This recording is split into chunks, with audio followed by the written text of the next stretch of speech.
Gloire à Dieu.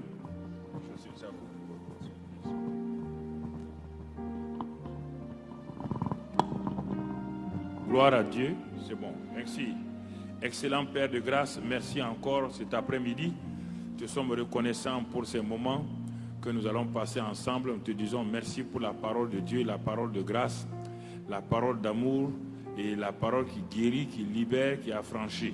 Sois béni et sois exalté, Père, au nom de Jésus. Amen. Asseyez-vous dans sa présence.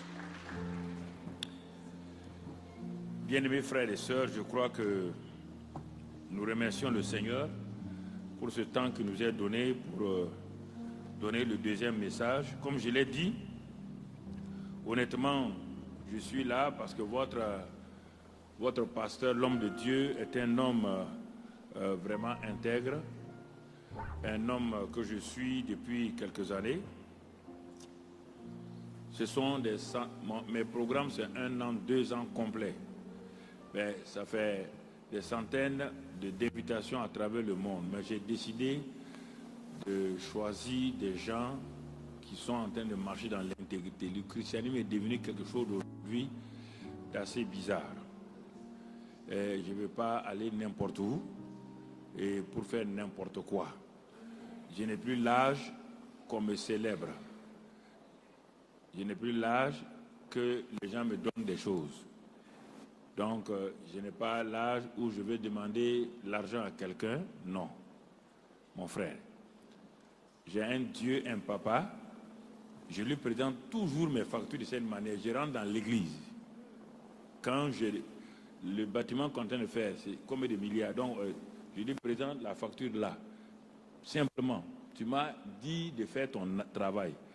On n'a jamais envoyé un ambassadeur dans un pays sans prendre soin de lui. Je suis ton ambassadeur et tu as dit de construire cette maison-là. Tu sais lire. Merci papa, au revoir. Je suis parti. Non, je vous dis, ça fait rire les gens. C'est comme ça que je parle à Dieu. Quand tu ne connais pas Dieu, au début, tu cries. Bon, souvent, s'il pouvait nous parler, il va dire, bon, est-ce que tu penses que j'ai vieilli, je suis sourd, mais quoi?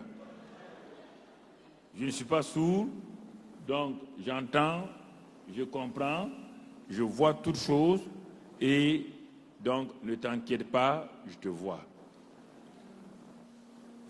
Et souvent les gens ne comprennent pas. C'est certain, c'est avec 5 ans de dégâts, 10 ans qui me disent, mais on ne te comprenait pas au début ce que tu enseignes. Il dit, mais c'est normal. Vous voulez des choses. Il est dit dans le psaume 103 que Israël et Moïse connaissaient les voies de Dieu, mais Israël cherchait les œuvres de Dieu. Lui, il cherchait comment plaire à Dieu. Les autres cherchaient ce que la main de Dieu peut donner.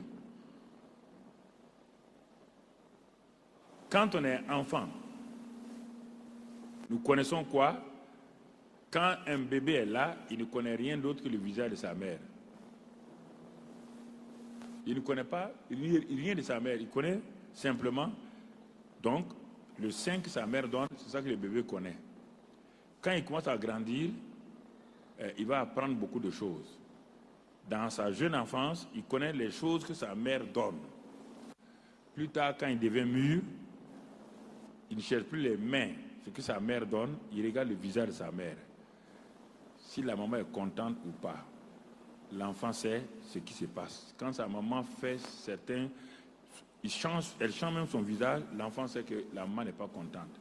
Au début, nous cherchons les choses avec Dieu. On ne connaît pas le visage de Dieu. On ne sait pas quelles sont ses réactions. Nous voulons être tous des bébés où on dit à Dieu, donne, donne, donne, donne. C'est vrai. Mais si tu regardes même la prière, quand je parle de la prière, les gens ne comprennent pas. Le niveau primaire de la prière, c'est demander et vous recevrez. Il n'y a rien entre les deux. Il n'y a que le « et ». Demandez et vous recevrez. Ça, c'est le bébé. Si Dieu n'a pas permis que le bébé pousse des cris, tous les bébés allaient mourir dans le berceau. C'est pourquoi tous les bébés crient. C'est pour exprimer leurs besoins. Quand il a mouillé sa couche, il crie.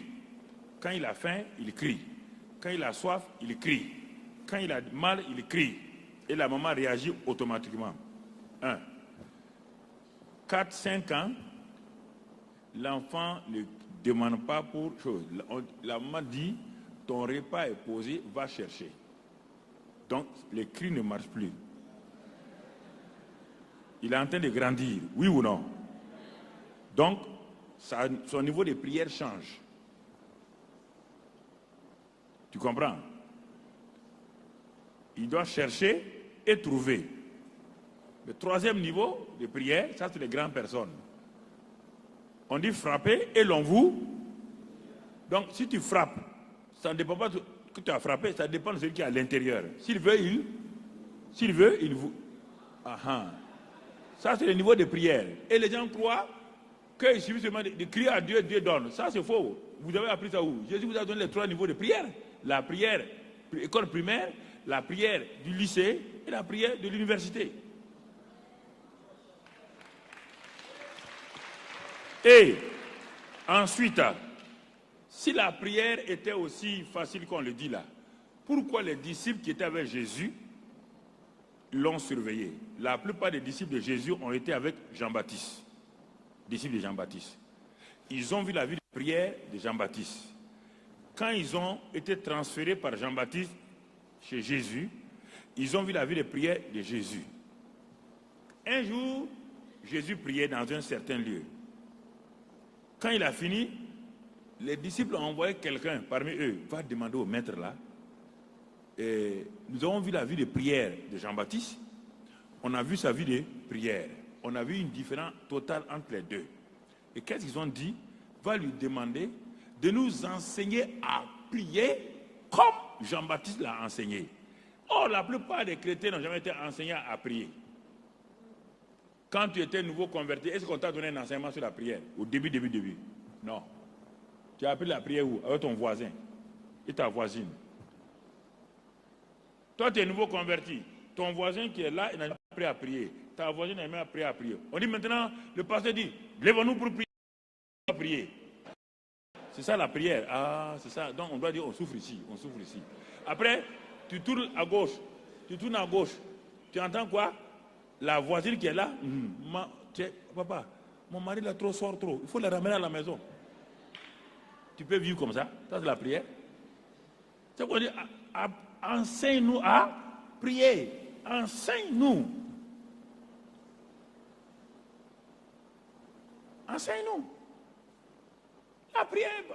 La prière n'est pas un besoin. La prière, Dieu dit dans 1 Jean 5, 14, clairement, si vous demandez quelque chose selon sa volonté, il vous écoute.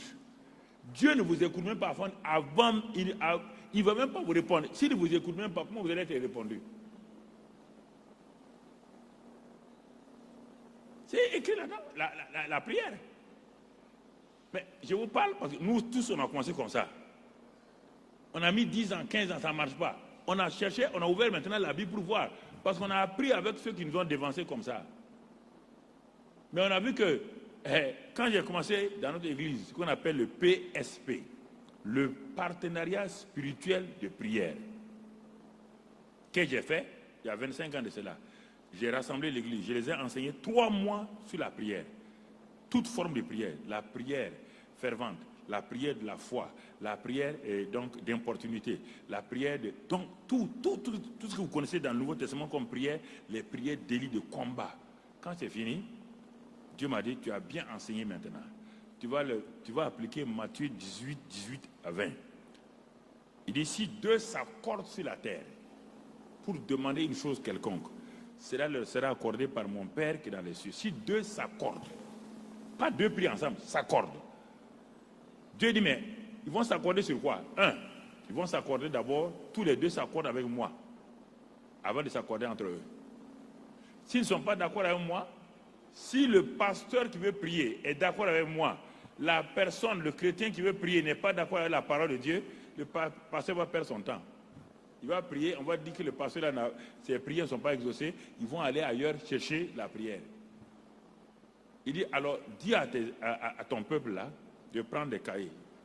d'ouvrir dans les cahiers, il faut un partenariat, 2 à 2. Il dit si 2 s'accordent, 2 d'entre vous s'accordent. Bon, ok. Prenez vos cahiers et divisez la feuille en 2, je leur ai dit. Première colonne, tous les sujets de prière. Deuxième colonne, les exaucements. Et on va commencer. Donc, chacun a dans l'église, on n'était pas nombreux à l'époque, on était autour de 500, 600. Bon. Et chacun a cherché un partenaire de prière. Il y a ton partenaire de prière à la maison. Dans ta maison, c'est ton mari, c'est ta femme. Dans l'église, là, ça, c'est des frères. Et ils ont mis leur sujet. Ils sont assis. Quel est ton sujet? Voici mes besoins. Toi, voici mes besoins. Bon, quels sont, maintenant, on a mis en bas les paroles de Dieu qui correspondent à notre besoin. Parce que Dieu dit qu'il va nous écouter si on fait sa volonté. Donc, à chaque besoin, il faut une parole. On a trouvé ça. Donc, on est d'abord d'accord avec la parole de Dieu, d'accord avec Dieu. Mais est-ce que toi et moi, on est d'accord? Regardons nos cœurs.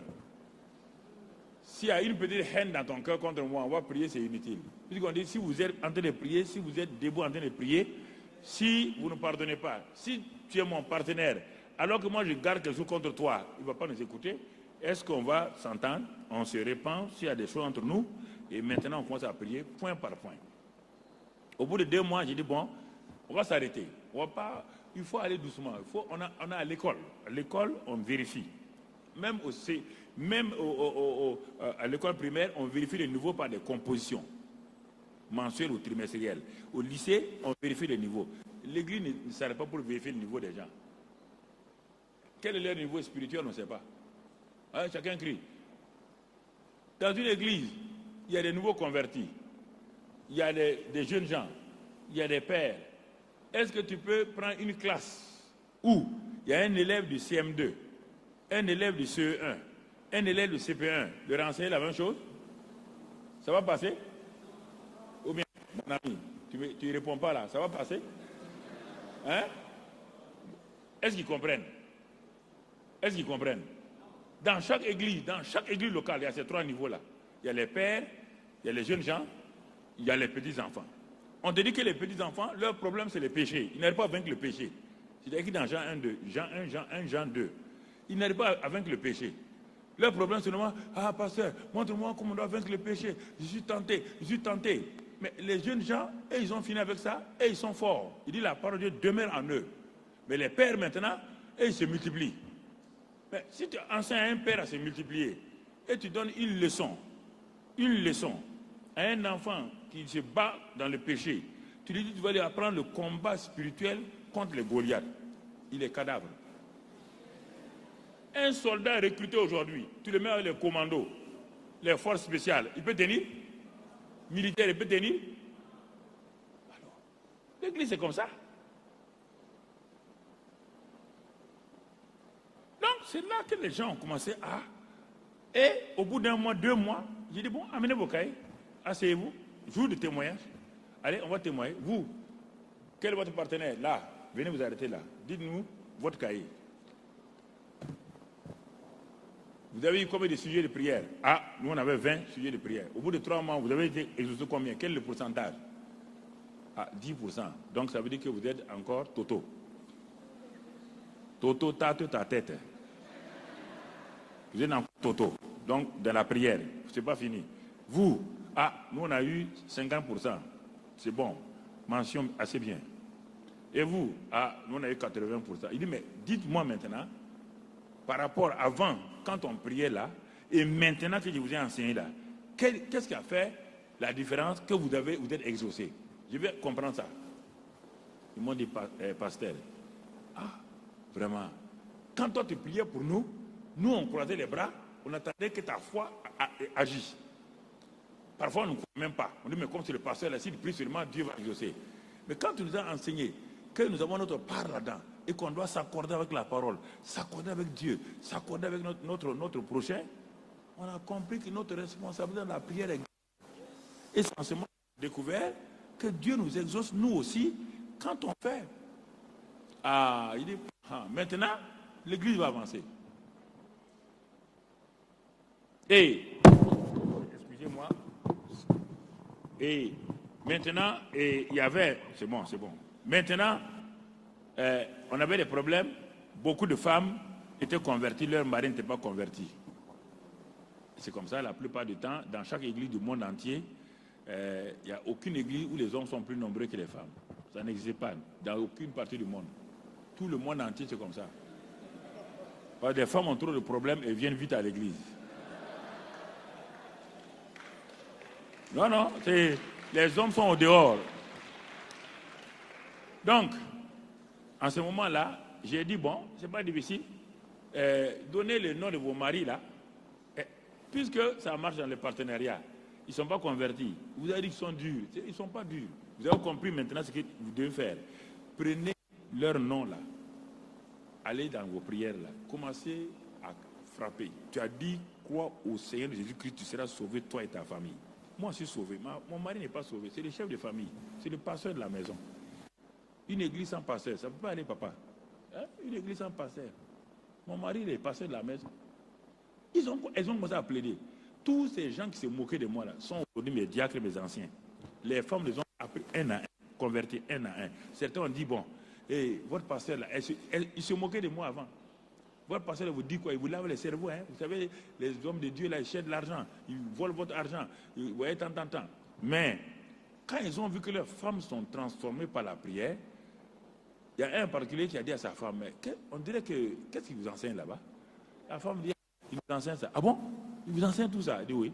Bon, ok. Désormais, je vais te déposer à la porte. Il a pris sa femme, venir déposer. Après un jour, il dit, bon, je vais rentrer, mais je m'assois derrière. Hein. La femme m'a dit, même, tu n'as qu'à t'asseoir à la porte, ce n'est pas un problème. Quand il a entendu l'évangile, là, quand il s'est converti, il est aujourd'hui un des diacres, il est assis devant. Donc, tu vois, c'est pourquoi j'insiste sur la prière. Quand je parle de prière, les gens, certains sont fâchés. Parce que Karambri ne veut pas qu'on prie. Mais tu pries là, tu gagnes quoi là-dedans? Hein? Toi, tu as redoublé tu n'as pas redoublé le CM2, tu as passé le certificat d'études 5 fois. Et tu dis non, tu as enseigné. Tu as enseigné, tes petits frères sont venus te trouver au CM2. Ils sont maintenant en train de passer le baccalauréat. Et toi, tu dis que tu pries. À l'école de la prière, regarde tes résultats. Jamais la moyenne. On ne peut pas te repêcher aussi. On repère quelqu'un qui a 9 et quelques, mais toi tu es tout le temps entre 7 et 8. Échoué d'un seul coup. Mais il ne faut pas s'amuser avec ça. Hein? Le succès de ta vie est égal à la proportion des prières exaucées dans ta vie. Parce que Jésus a dit, voici l'élément clé de la prière, Jean 16, 24. Il dit jusqu'à présent, vous n'avez rien demandé. Demandez afin que vous receviez et que votre joie soit parfaite. Donc, l'exaucement de la prière donne quoi? La joie parfaite. Mais si toi, tu pries, tu n'es pas exaucé, tu peux être heureux. Alors, donc ça montre déjà que ça ne va pas dans ta vie. Pas chercher de... Non, on n'a qu'à faire prier de combat. Prier de combat contre qui? Et il vient d'arriver à l'église, il ne sait même pas de quoi il s'agit, la prière. Et toi, tu dis de faire prier de combat. Il va faire prier de combat. Pour lui, prier de combat, il va regarder à gauche et à droite les gens. C'est ça.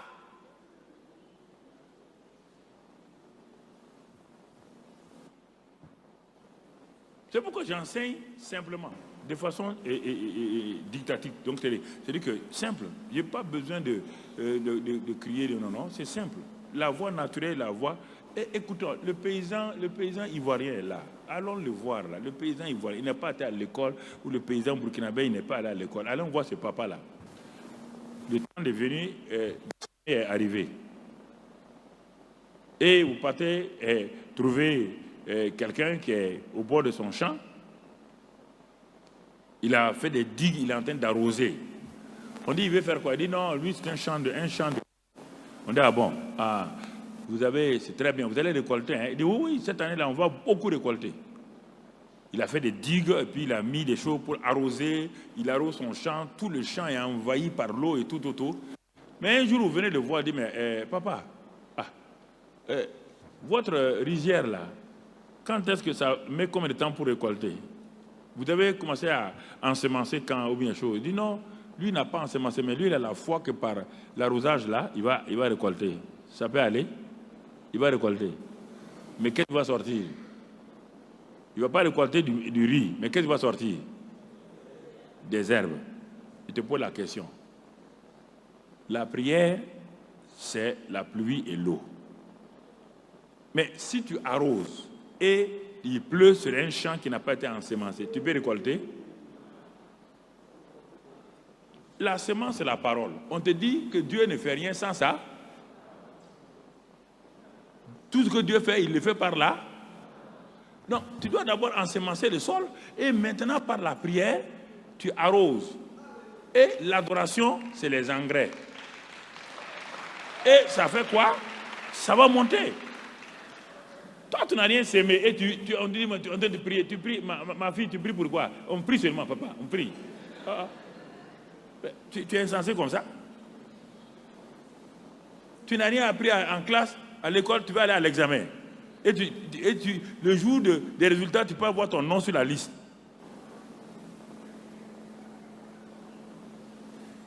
Tu peux voir ton nom sur la liste?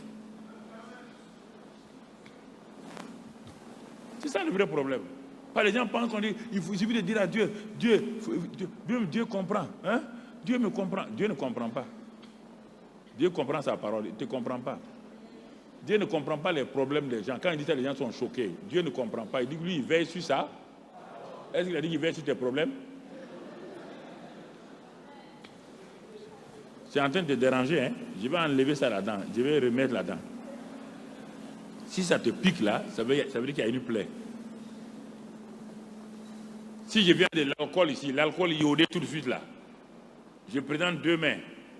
Je mets l'alcool iodé sur une main là, c'est la fraîcheur totale. Quand je mets sur l'autre main, la personne crie, et c'est l'alcool qui a créé un problème. C'est que la personne avait quoi? Une plaie. L'alcool a révélé quoi? La plaie. Mais l'autre qui n'a pas de plaie là, l'alcool a été fraîche, oui ou non? C'est ça là. Quand il y a des choses, quand on enseigne, quand ça brûle là, sache que tu as une plaie.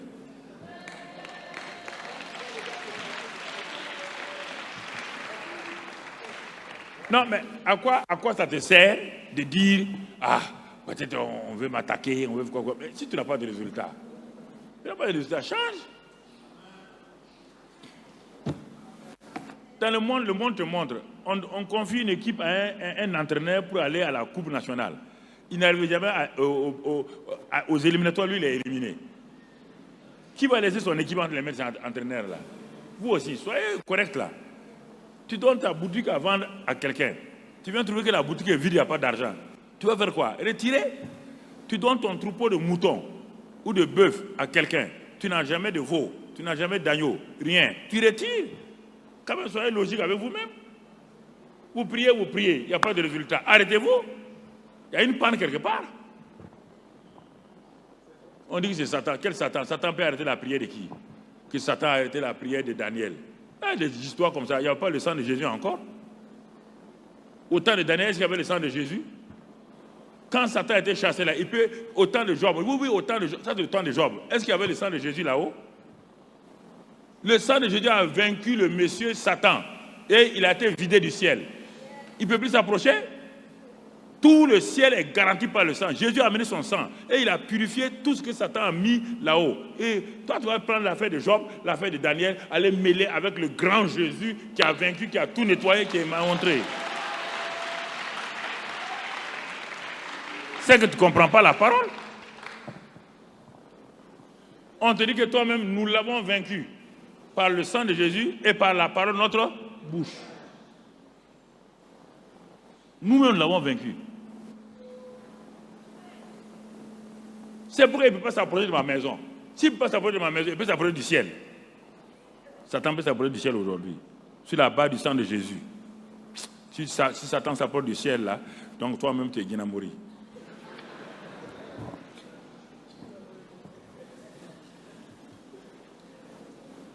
Ça, c'est les idées venues du village. Les idées venues du village. Chez nous là, les gens se changent en caméléon, ça ne fait rien. S'ils se changent en caméléon, il faut les décaméléonner. Ouais. Transforme-les en ce qu'il était. C'est ça. Les gens ont trop d'idées bizarres. Un couple était assis un jour dans son salon. Ouais, je suis venu ce soir là pour vous parler simplement. Et un couple était assis, parce qu'il y a des orateurs qui vont venir. Moi, je ne suis pas orateur, moi, je suis un papa.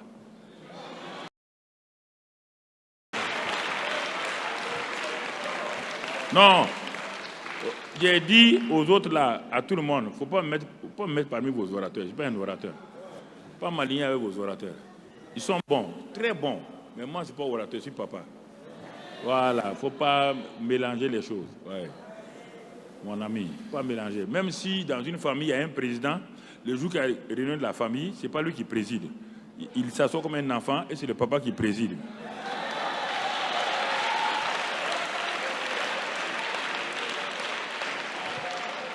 Est-ce qu'il y a quelque chose de mauvais dans ça? Il n'y a rien de mauvais. Il est président de la République. Il n'est pas président de la famille. Dans la famille, il est un enfant. Quand il vient, il s'assoit. Ses gardes-corps ne peuvent même pas rentrer. Ses gardes-corps restent au dehors. Dans la famille, il n'y a pas de garde-corps. Assois-toi. Et puis on ne l'appelle pas son prénom. On ne dit pas monsieur le président. Hein? Il y a des choses simples qu'il faut savoir. Et on complique la vie chrétienne. Non, la vie chrétienne est simple. Jésus était simple. Simple. Simple. Et c'est pourquoi il agissait puissamment.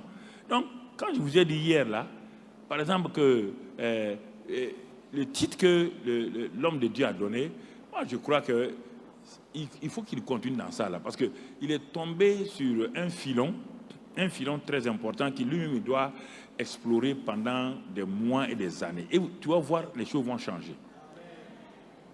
Les choses semblaient, quand je démarrais, n'allaient pas vite. Je n'étais pas pressé. J'ai dit aux gens, moi, je veux creuser. Je vais mettre des fondements. Parce que si on veut faire un bâtiment très haut, on creuse longtemps. Tu comprends? Et parfois, les gens disent, ah, mais quand le bâtiment va sortir, le bâtiment sortira en son temps. Mais d'abord, il faut aller en profondeur.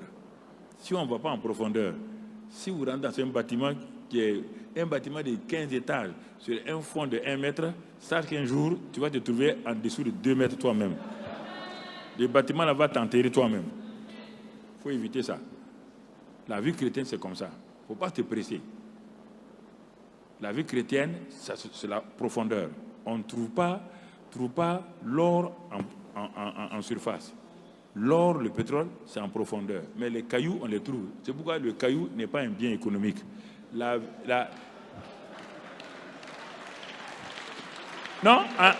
en économie, on dit que la carte d'un bien économique, c'est ça, rareté. Les cailloux, on les trouve partout. Ce n'est pas un bien économique, mais l'or est un bien économique. Le diamant est un bien économique. Donc, la prière est un bien économique. La parole est un bien économique. Et un bien économique, c'est dans le royaume des cieux. Donc, c'est pourquoi on ne trouve pas ça au hasard. Il faut t'asseoir pour regarder.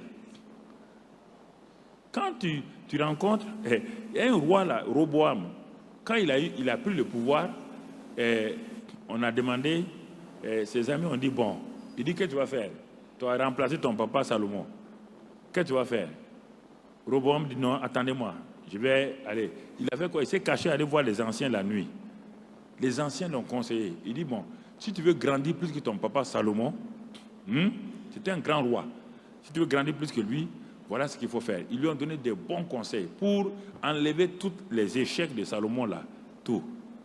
Quand il a pris, il était content. Quand ses amis sont revenus 3 jours après, les jeunes là, ils ont dit, bon, qu'est-ce que tu vas faire? Il dit, non, non, les anciens m'ont dit ça. Ils ont dit, mon ami, si tu écoutes les anciens, ils sont dépassés. Maintenant, c'est nous qui rayons ici.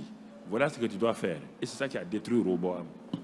Il a laissé la parole des anciens, il a écouté la parole de ses amis. Or, ses amis voulaient profiter de ses biens. Ils l'ont détruit. Ils l'ont détruit. Et aujourd'hui, c'est ça. Il faut savoir écouter ceux qui ont de l'expérience, ceux qui ont fait. Ils ont échoué 100 fois. Leur échec va t'apprendre à avancer. Toi, tu n'as jamais échoué. Et ils ont échoué, se sont levés. Toi, il se peut qu'un seul échec, ça t'enterre. Donc, il vaut mieux qu'ils t'enseignent leur échec là. Ça va t'éviter de rester enterré. Tu comprends? C'est des choses importantes. Les pères sont là aujourd'hui pour empêcher les enfants de faire les mêmes erreurs. Et l'enfant s'appuie sur les épaules de son papa et il voit plus loin que son père. Il n'y a pas, et à moins que ce soit un père insensé. Tout père veut que son fils soit supérieur à lui. Tout père de son vivant veut savoir, veut voir son fils supérieur à lui. Il est fier, oui ou non? Spirituellement, c'est la même chose. Moi, quand il dit ça aux gens, il dit aux gens de ma génération là, si vous êtes jaloux des jeunes gens là, c'est fini pour vous. Élevez-les, mettez-les sur vos épaules, laissez-les voir loin, plus loin que vous. Mais ils vont s'appuyer, même si cet homme-là est président et son papa est paysan, on va dire au village là, c'est le fils de qui? C'est le fils d'un tel. C'est comme cela la vie. Donc c'est pourquoi les jeunes gens qui ne veulent pas s'appuyer sur leurs parents, ils sont obligés de tout recommencer à zéro. Ils sont obligés de perdre du temps. Abraham a mis 24 ans pour réussir. Mais Isaac n'a pas mis 24 ans. Jacob n'a pas mis 24 ans. Au fur et à mesure, ils ont appris des erreurs de leur père et tout, et ils ont commencé à agir rapidement. Donc c'est pourquoi il faut savoir écouter et discerner, et on y va. Donc, en disant dans ce passage de Jean 1:1, qui dit qu'au commencement était la parole était avec Dieu, et la parole était Dieu, et rien de tout ce qui a été fait sans la parole, et tout ce qui a été fait par la parole. Alors, je m'arrête et je réfléchis. Mais celui qui m'a parlé là, c'est Dieu lui-même. Personne ne peut le remplacer. Personne ne peut dire le contraire. Et il me dit, c'est pas fini. Dans le même Jean, il dit, va dans Jean 8, verset 31-32, où là-bas, il y a des Juifs qui ont cru en Jésus. Jésus s'arrête, il dit à ces Juifs-là, il dit, bon, si vous demeurez dans ma parole, vous êtes vraiment mes disciples. Premier niveau, demeurez dans ma parole. Vous êtes vraiment mes disciples. Et si vous, donc, vous connaîtrez la vérité. Deuxième niveau. Et quand vous connaîtrez la vérité là, c'est la connaissance de la vérité qui vous rendra libre. On n'a pas dit la vérité rend libre. On dit non. Premièrement, demeurez dans ma parole. Deuxièmement, quand on demeure dans la parole, de cette parole-là va sortir quelque chose qu'on appelle la vérité. Comprenez? De cette parole-là sort la vérité. Et quand vous allez expérimenter connaissance ici, là, parce qu'il y a plusieurs niveaux de connaissance. Quand on dit connaissance en français, nous, on n'a qu'un seul mot, connaissance. Alors que si tu lis dans la Bible, quand tu vois connaissance, connaîtrez, tous ces mots-là, tu vas trouver plusieurs expressions. Le premier élément, c'est la connaissance gnosis. Et ça, c'est la base.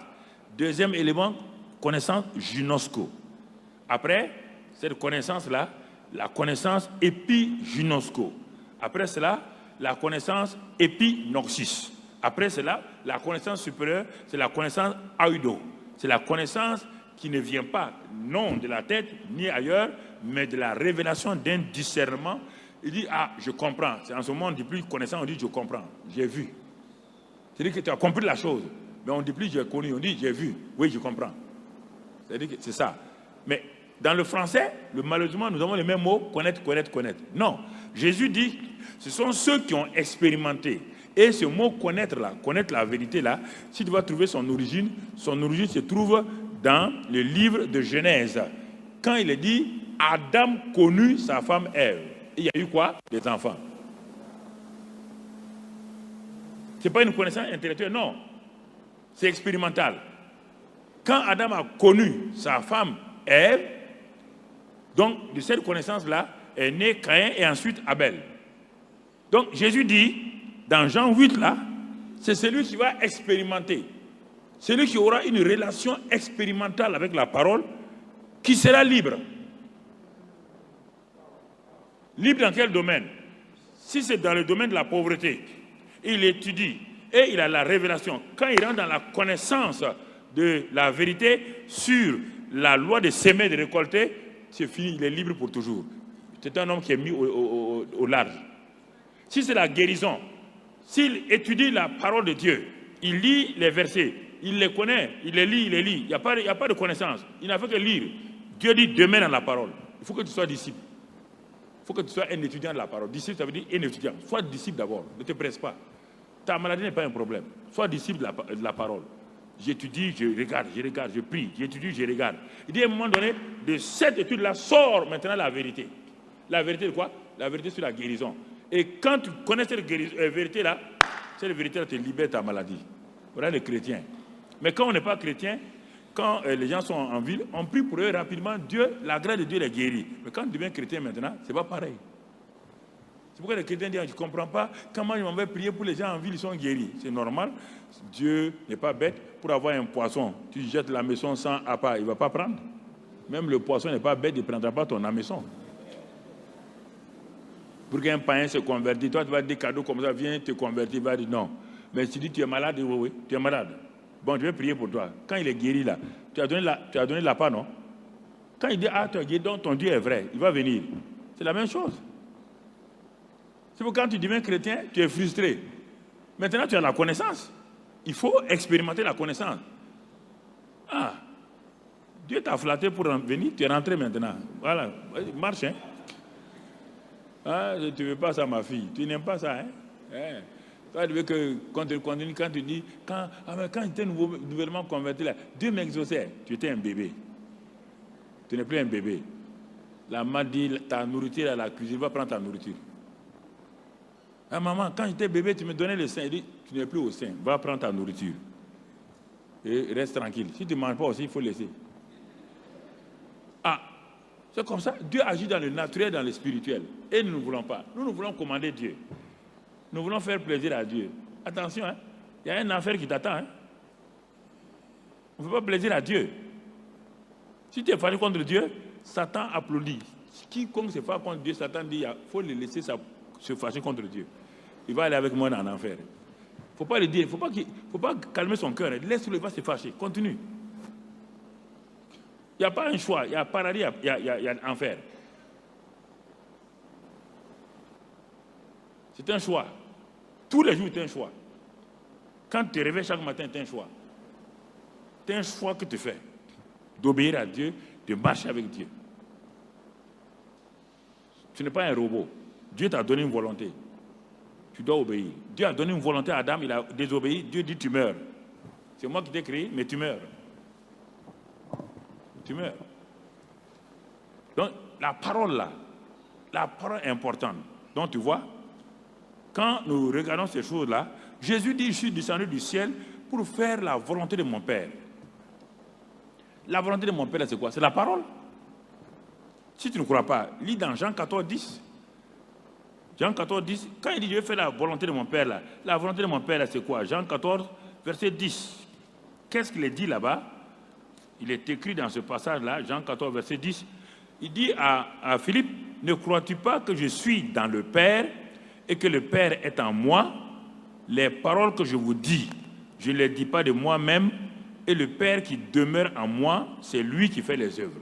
Il dit, Jésus dit, toutes les paroles que je dis, dès que j'étais rempli du Saint-Esprit, ce n'est pas moi, c'est le Père.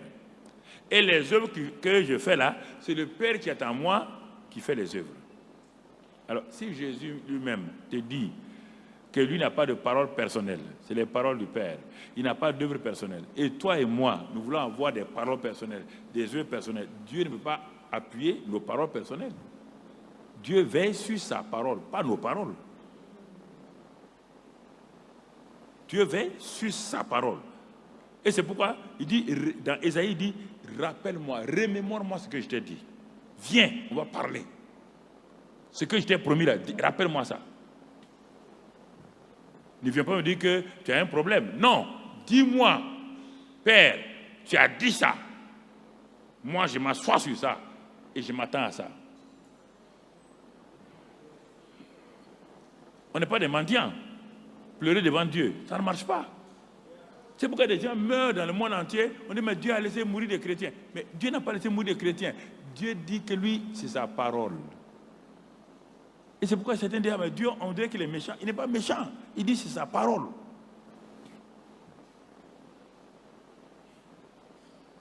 C'est sa parole. Sa parole. Et le premier miracle que Jésus a fait, Jésus a dit dans Jean 1, 51 que désormais le ciel est ouvert sur moi. Et vous allez voir des miracles, vous allez voir des anges monter, descendre, monter et descendre. Désormais, c'est comme ça. Ça, dans Jean 1, 51. Mais dans Jean 2, il faut enlever les deux là. Ce sont les gens modernes là qui ont mis les chapitres là. Chapitre 2, verset tant. Jean 1, 51 là, c'est la suite, c'est 52. Mais au lieu de mettre 52, ils ont mis chapitre 2. Quand tu voulais te marier là, tu as écrit à ta femme avec des chapitres et des versets. Chapitre 1, je t'aime. Chapitre 2, je vais te voir. Chapitre 3, verset 25.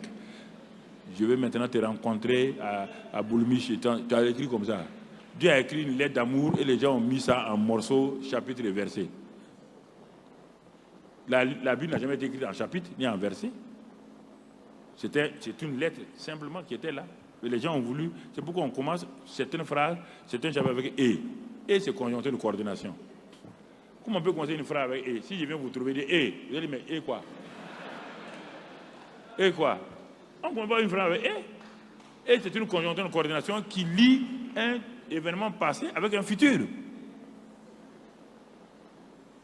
Donc, Jésus dit, le ciel est ouvert désormais sur moi. Vous allez voir, il dit Nathanaël, vous allez voir désormais des phénomènes surnaturels sur moi. Et 3 jours après, il est à un mariage, il est assis. Il a déjà déclaré, on n'a plus besoin de prier, il a dit que vous allez voir des choses surnaturelles. Il va à un mariage, il est assis. Cana en Galilée. Le ciel est ouvert sur le monsieur Jésus là. Le ciel est ouvert sur lui. Les anges sont en train de travailler. Le surnaturel de Dieu est là. Il est assis à un mariage et le mari est en train de se gâter. Ok. Il est assis, il regarde. Le vin a manqué, il est assis. Un invité ne se mêle pas dans un programme où on l'a invité. Un invité qui est poli s'assoit et regarde. Tant qu'on ne demande pas son avis, il n'intervient pas. Ou bien, on t'a déjà invité, tu t'es levé, tu as mis les problèmes des gens. Jésus regardait. On dit, ah mais Jésus même ne comprend pas, non? Il ne comprend pas, ma fille. Il ne va pas se mêler ton problème. Il faut lui parler. Il t'a dit que le ciel est ouvert, que les anges montent. Il faut aller. C'est en ce moment que Marie, qui a assisté à tout cela, elle a compris. Elle dit, mais tant que vous n'allez pas activer ce qu'il a là, vous ne verrez pas la manifestation. Marie s'approche de lui. Il dit, le vin, ils ont des problèmes. Le vin a manqué. Mais Jésus dit que lui ne fait que ce qu'il va faire au Père. Il n'a rien vu encore. Regardez, quand il va voir au Père là, regardez ce que le Père lui a dit. Et c'est à ce moment-là que la plupart des chrétiens ont des troublés. Marie dit une parole. Parce que l'ange avait dit à Marie qu'elle aura un enfant. Son cas était très difficile. Écoutez-moi, pourquoi Marie a dit, a présenté Jésus là-bas? Parce que quand l'ange est venu la voir, elle était une jeune fille vierge, sans aucune relation avec un être humain. Et l'ange lui dit que le grand Dieu du ciel l'a envoyé pour lui dire qu'elle a été choisie pour porter l'enfant de Dieu. Et c'est une grâce. Et Marie dit, ah bon? Mais est-ce qu'il ne sait pas? Est-ce que ce Dieu-là ne sait pas que je ne connais point d'homme et que pour avoir un enfant, c'est toujours avec un homme? Mais l'ange de répéter, non, ce n'est pas pour avoir un enfant naturel. L'enfant que tu auras là, c'est le Fils de Dieu. Tu entends maintenant? Marie a compris. Il dit, ah, si c'est le Fils de Dieu que je dois mettre au monde, Marie tout de suite va à la solution et dit, comment cela se fera-t-il? Et là, on lui dit, le Saint-Esprit viendra sur toi. Donc, Marie ayant compris ça, que c'est la parole est venue, il faut le Saint-Esprit. Marie regarde Jésus assis, et il y a un problème. Les gens disent, ah, personne ne s'intéresse à Jésus. On n'a jamais vu, il a fait un miracle. Il n'a jamais fait de miracle. On va s'intéresser à lui, pourquoi? Marie va activer. Il dit que le ciel est ouvert sur lui. Et la Bible dit que désormais le ciel est ouvert sur nous. Mais pourquoi tu ne vois pas de miracles? Regardez, frère. C'est ça qui me frustre. Quand je vois les chrétiens, ils ne vivent pas le surnaturel. Ils ne vivent pas le miraculeux. Et quand ils ont seulement une sinusite qui est guérie, tout le village va entendre parler de ça. Le miraculeux est là tous les jours. On vit dans le miraculeux. Quand le Saint-Esprit, le ciel s'est ouvert sur les 120, le jour de la Pentecôte, le ciel n'était plus fermé. Quand les gens disent on va ouvrir le ciel, toi tu peux ouvrir le ciel? Yako, courage, hein? Toi tu peux ouvrir le ciel. Le ciel est déjà ouvert. Depuis la Pentecôte, le ciel ne s'est pas fermé. Quand le ciel va se fermer, tu es parti. On est en train de d'œuvrer sous un ciel ouvert. Comme Jésus a dit, quand le ciel s'est ouvert avec moi, voici ça. Il dit, mais vous aussi, quand le ciel sera ouvert, Jean 14, 12, vous ferez textuellement les mêmes choses. Quand le ciel sera ouvert. Et à la Pentecôte, regardez bien, avant la Pentecôte, le ciel était fermé. Les 120 étaient peureux. Ils avaient renié Jésus, la plupart. Ils avaient tous honte. Quand le ciel s'est ouvert, regardez Pierre, il sort de la chambre haute, le ciel ouvert. Il dit à un homme, ce que j'ai, je te le donne au nom de Christ Jésus. On dit, mais c'est le même Pierre là? Oui, c'est le même. Mais le ciel est ouvert maintenant. Le ciel est ouvert sur lui. Mais vous marchez sous un ciel ouvert. Vous marchez sous un ciel ouvert. Mais vos affaires ne vont pas. Sous un ciel ouvert, les affaires doivent aller. Sous un ciel ouvert, tout de suite, là, je vais donner quelques exemples. On va prier pour ça. Quand le ciel est ouvert, et c'est ouvert depuis la Pentecôte.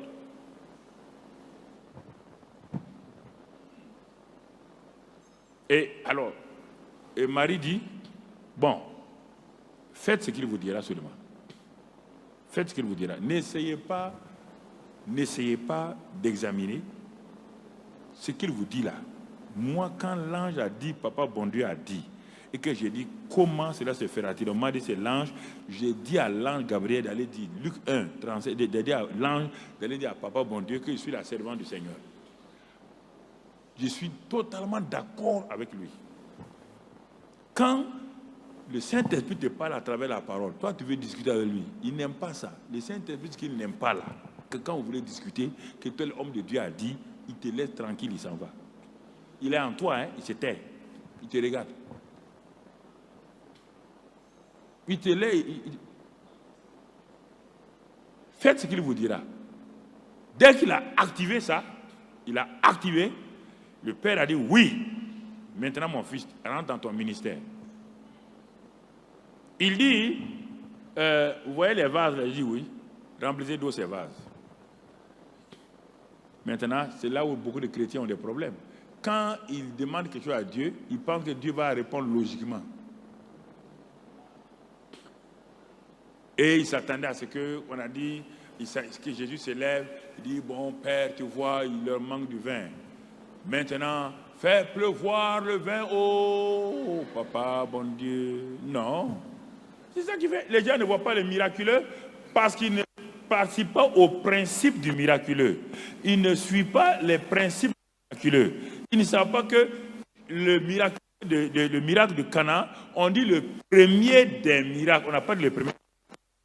Différence, premier des miracles, c'est-à-dire que la méthodologie pour qu'un miracle arrive, il doit y avoir une parole, la foi, l'action, la proclamation et le miracle est là. On te dit, c'est le miracle commence comme ça. Lis dans Jean 2, tu vas comprendre pourquoi le premier des miracles de Jésus, textuellement. Remplissez d'eau ces vases. Quand Dieu va faire un miracle, il prend le naturel. C'est pourquoi on dit surnaturel. Surnaturel veut dire, il y a un naturel, mais un naturel au-dessus duquel il y a un sur. Les Anglais disent super naturel. C'est-à-dire, il y a le naturel. S'il n'y a pas de naturel, le sur là vient de Dieu. Le naturel là vient de toi. Si tu ne veux pas le naturel là, il n'y aura pas de sur. Il n'y aura pas de sur. Il faut obéir. Puiser. Ils ont rempli. Quand ils ont fini de remplir, ils ont dit, ah, bon, ils ne le connaissent pas. Ils ont dit, bon, celui qui a dit de remplir, dites-lui qu'on a rempli. Il se lève, il dit, puisez. Ah bon? Pour faire quoi? Elle dit, mais vous voulez quoi? On veut du vin. Mais toi, tu dis puiser. Mais ça, c'est l'eau. Ok. Reste là. Avancez en pleine eau. Jetez vos filets. Vous avez des filets? Dieu ne fera pas de miracle. Les poissons ne sortiront pas de l'eau sortie, venez dans vos pirogues. On prend les poissons comment? Pas des. Il faut jeter vos. Alors, chrétiens, vous voulez être prospère, on dit de s'aimer. Vous ne voulez pas s'aimer. Vous croyez que l'argent va sortir comme ça? L'argent va sortir. Ça, c'est Guinamouri. Ça, c'est magicien. L'argent va sortir comme ça. Ah! Mais il y a une logique là. Puiser. Ils ont puisé. Ils disent, qu'est-ce qu'on doit faire? Il y a un maître de cérémonie, non? Il y a un maître de cérémonie. Où il est? Le voilà, le monsieur là-bas. Il est arrêté. Hein? Il est complètement découragé. Il dit, mais le mariage du jeune couple là-bas s'est gâté comme ça. Voilà. Et aussi, ils ont, voilà. Au lieu de. Ils n'ont que 50 000 francs pour faire le mariage. Ils ont invité 300 personnes. Et 50 000 francs, on va faire quoi avec ça? Le gars se débattait. Oh, il y a un miracle qui est en train de se passer. On dit, vous voyez le monsieur là, allez-y le montrer. Et les serviteurs ont dit, mais chef, allez-y lui montrer quoi? Le gars il achète du vin. Il dit, ok, très bien. Allez-y lui montrer le vin. En partant, ils ont regardé, c'est l'eau. Il dit, mon gars, qu'est-ce que tu as? Il dit, c'est l'eau. Il dit, est-ce que le monsieur est Dieu? On n'a jamais vu faire le miracle. Personne n'a jamais vu faire le miracle. Personne. Personne. Est-ce que vous comprenez? C'est ça la confiance là. Allez-y montrer. Mettez votre réputation en jeu. Que les gens vous traitent de fou. Allez-y, allez-y, allez-y, allez-y. Non, non. Moi, je suis Master 3 en informatique. Tu n'as qu'à avoir Master 24. Master 24, c'est quoi? Ce n'est rien. C'est ce que tu as appris dans la tête. C'est pourquoi le jour qu'on va trouver des jeunes gens qui ont Master 56, on te met à la retraite, on prend ceux de 56. Le monde est méchant. Tu es bon aujourd'hui, mais demain, quand ils vont trouver quelqu'un, ils vont te vider. Mais Dieu est toujours bon. Lui, tu es froid. Donc, tu comprends? Tu saisis. Quand tu saisis ça, tu vas progresser. Quand ils ont placé le gobelet dans la main du maître de cérémonie, quand le maître de cérémonie a pris le gobelet, il ne sait pas de quoi il s'agit, il n'est pas au courant. Quand il a pris le gobelet, brusquement, il regarde, il voit quoi? Du vin. Et on dit, c'est un meilleur quoi? Vin. Ah! Il dit, mais pourquoi vous avez gardé le vin là jusqu'à la fin comme ça? On dit, mais qui a gardé? Qui a gardé? On ne sait même pas d'où le vin là vient. On n'a rien gardé. On n'a pas gardé. Vous comprenez? Ça, c'est le premier des miracles. C'est-à-dire comment Dieu opère dans le miraculeux, sous le ciel ouvert. N'oubliez pas, nous sommes sous le ciel ouvert. Il faut la parole de Dieu pour que tu vois le miraculeux régulièrement. On dit Dieu ne fait rien sans sa parole. Sans sa parole. Ne pars pas faire autre chose, ça ne marchera pas. Il t'a dit, on t'a vendu cette voiture-là. On dit la voiture-là marche comme ça. Si tu ne peux pas faire autre chose, la voiture ne marchera pas. Quand tu as acheté un ordinateur, on te dit l'ordinateur marche comme ça. Le téléphone marche comme ça. Toi, tu obéis aux paroles des hommes. Mais le Dieu qui te parle, toi, tu n'obéis pas. Tu ne verras pas de résultat. Frère, il y a une logique là. Tu ne peux pas imposer à Dieu, tu ne peux pas imposer à quelqu'un qui te dit que la voiture là marche avec une clé. Toi, tu dis, moi, je n'utilise pas de clé. Il dit, bon, ok, monsieur, vous l'avez acheté, nous, on vous a vendu, voilà le certificat de vente. Au revoir. Au revoir, débrouillez-vous. Donc, vous voyez là, frère. Donc, des choses comme cela. Donc, quand vous regardez. Alors, ce premier miracle-là, qui est un grand miracle où Jésus a fait le miracle au mariage. Je pose la question. Avant d'aller, et du moins, il donne un de ses serviteurs, appelé Paul, il leur dit, le miracle que j'ai fait à Canaan, là, c'était un miracle brut. Maintenant que le Saint-Esprit est venu, il va vous donner le miracle affiné pour le mariage. Je vous donne rapidement quelques éléments. Il dit aujourd'hui, il n'y aura pas de vin, de l'eau transformée en vin. Mais il te dit, les mêmes principes sont là. Toi, tu veux un mariage nouveau. Tu veux un mariage heureux. il te dit, homme, mariage c'est toujours 2 personnes maintenant, 2 personnes. Il dit aux hommes, tu t'es marié, tu veux un mariage heureux. Il dit, ok, très bien, il te donne la même chose, la même parole. De même qu'au nom de Canaan, il a donné une parole et on a dit, faites ce qu'il vous dira. Et quand ils ont fait, ils ont vu le miracle, ils ont vu le mariage sauvé. Dieu te dit aujourd'hui, et il te dit, toi tu es marié. Il dit, Marie, voilà ta part. Toi tu es marié pour avoir un mariage heureux. Dieu dit, non, non, non. Quand j'ai fait le miracle à Canaan, on n'a pas prié. On a dit de faire ce qu'on doit faire. Écoute-moi maintenant. Dans ton mariage avec des difficultés, tu as des problèmes. Éphésiens 5, verset 25. Voilà, faites ce qu'il vous dira. Qu'est-ce qu'il dit? 25. Marie, aimez vos femmes, comme Christ a aimé l'Église et s'est livré lui-même pour elle. Ce n'est pas la peine d'aller prier. Hein. Je t'interdis d'aller prier. Fais ça d'abord.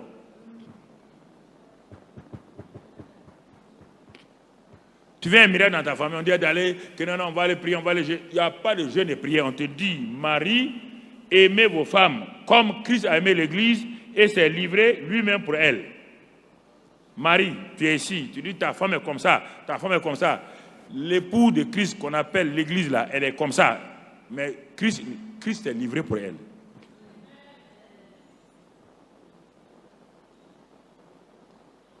Ah. Il dit, non, Marie, aimez vos femmes.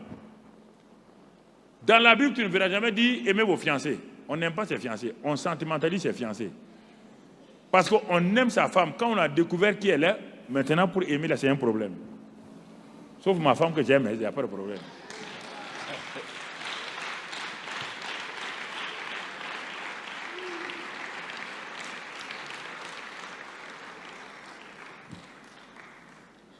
Donc, vous voyez, asseyez-vous, il ne faut pas gâter mon message. Hein. Merci. Donc, tu vois, écoutez-moi, hein, vous perdez votre temps à aller jeûner, prier. Dieu dit, Marie, aimez vos femmes comme. Il y a un prix là-dedans. Il y a un prix, il y a un sacrifice. Comme Christ a aimé l'Église. Toi et moi, on avait un caractère mauvais. Malgré ça, il nous aime. Il n'a pas dit à son père, je vais aller jeûner pour l'Église. Marie, aimez vos femmes comme Christ a aimé l'Église et s'est livré lui-même pour elle. Voilà. Les noms de Canaan. Faites ce qu'il vous dira. Pour un mariage heureux, on dit faites ce qu'il vous dira. Qu'est-ce qu'on doit faire? Ce n'est plus une affaire de vin. C'est une affaire maintenant de donner l'amour. Même chose. Remplissez d'eau ces vases. Remplis ta femme par des actes d'amour, des paroles d'amour. On te demande ça. Il n'y a pas une femme, quel que soit son caractère, qui va voir l'amour. L'amour qui fait quoi? Pas l'amour sentimental. L'amour sentimental, le sentiment. Ce qu'on sent là, ça ment. L'homme là s'arrête devant toi et dit, sans toi, je ne peux pas vivre. Tu as quel âge? Ah, j'ai 28 ans. Ah bon, sans moi, tu ne peux pas vivre. Mais comment tu as pu faire pour vivre jusqu'à 28 ans?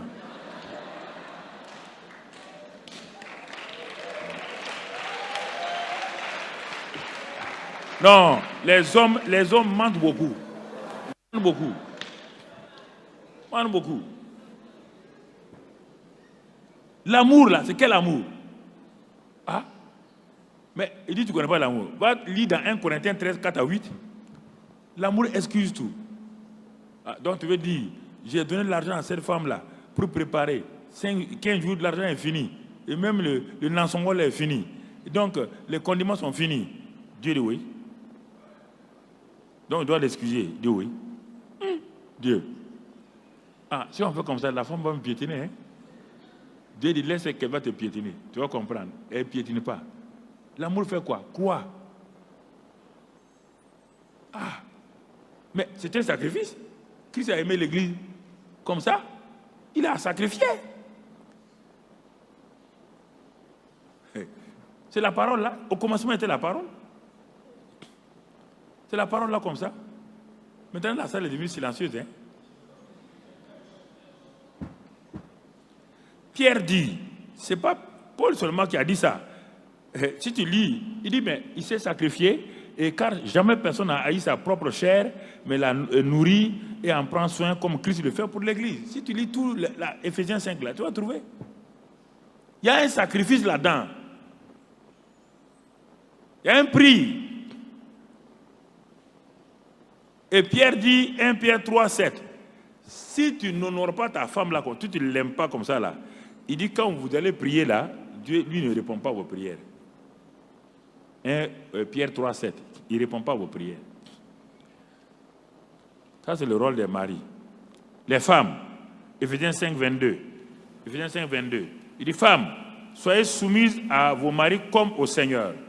Il ajoute, le problème, comme vous n'ajoutez pas au Seigneur, par le Seigneur là, vous avez des problèmes.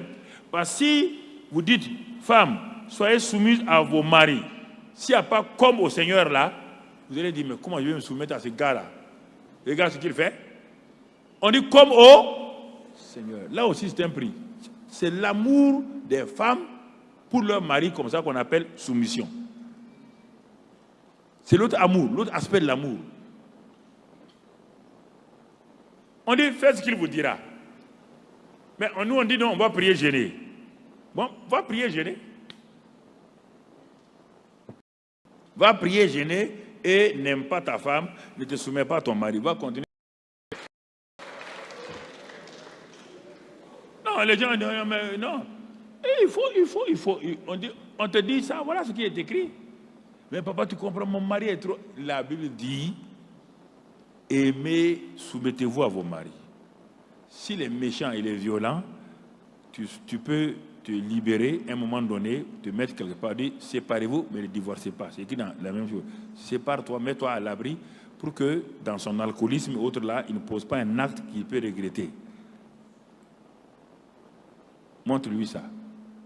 Comme des femmes se disaient, je ne peux pas gagner mon mari, faisait ceci ou cela. Quand on leur a enseigné ces choses-là tranquillement, une femme qui aimait venir à l'église, elle balaye l'église, elle fait beaucoup de choses à l'église. À l'église, elle est une femme cool.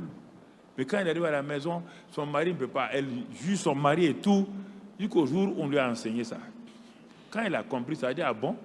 Donc on voulait dire que mon mari, là, quand il me dit d'amener whisky, là, il dit, amène le whisky. C'est pas toi qui bois whisky. Il n'y a pas un péché d'amener un whisky à son mari. Qui t'a dit ça? Pourquoi les gens aiment exagérer ça? Donc lui, son whisky va boire. Qui t'a dit qu'il y a péché dans ça? Tu me regardes. Ta tête qui dit ça. Montre-moi ça ici.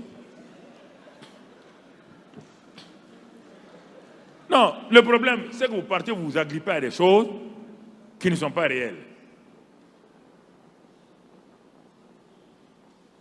Je te pose la question.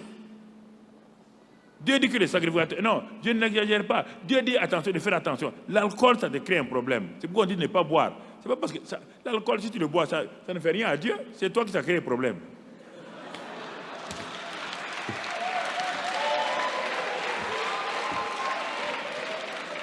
Bois l'alcool. Est-ce que, quand tu bois l'alcool, est-ce que Dieu va dire, mais toi là, tu sens l'alcool? Est-ce que Dieu a besoin? Il ne te dit pas ça. Ça te crée un problème parce que tu n'arrives plus à te respecter. Tu te déshonores devant tes enfants, devant le public. Et or, Dieu dit, mais ce n'est pas bon pour toi. Donc, vous comprenez? Il dit aux femmes, soumettez-vous. Dans 1 Pierre 3, il dit la même chose aux femmes.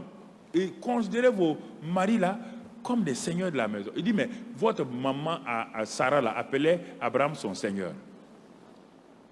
Mais toi aujourd'hui, tu es une femme diplômée et tout. Et tu dis à ton mari, ton pied, mon pied. Ah oui, tu es médecin, je suis médecin. On ne se marie pas à un médecin, on s'est marié à un homme. On n'a pas dit ici, médecin, aimez vos femmes. On n'a pas dit, médecin, soumettez-vous à vos femmes. On dit mari, on dit femme. Pourquoi tu peux pas mettre un titre là-bas? Le titre là vient faire quoi?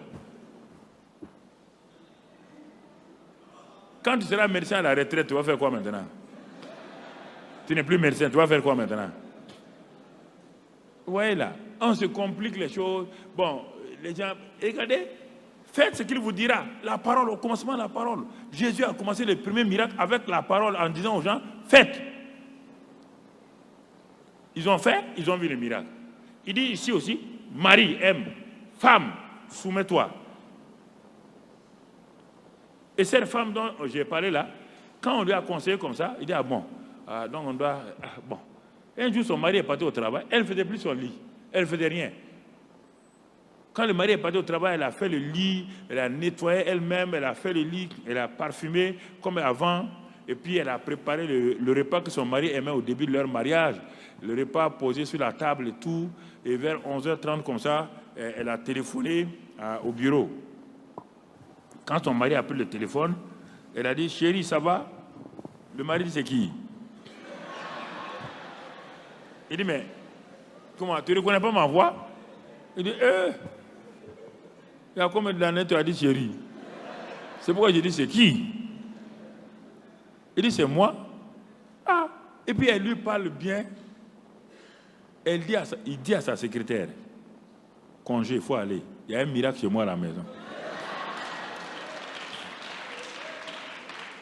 Il a pris sa voiture. Il n'a pas laissé midi et demi. Il a pris sa voiture. Il est venu à la maison.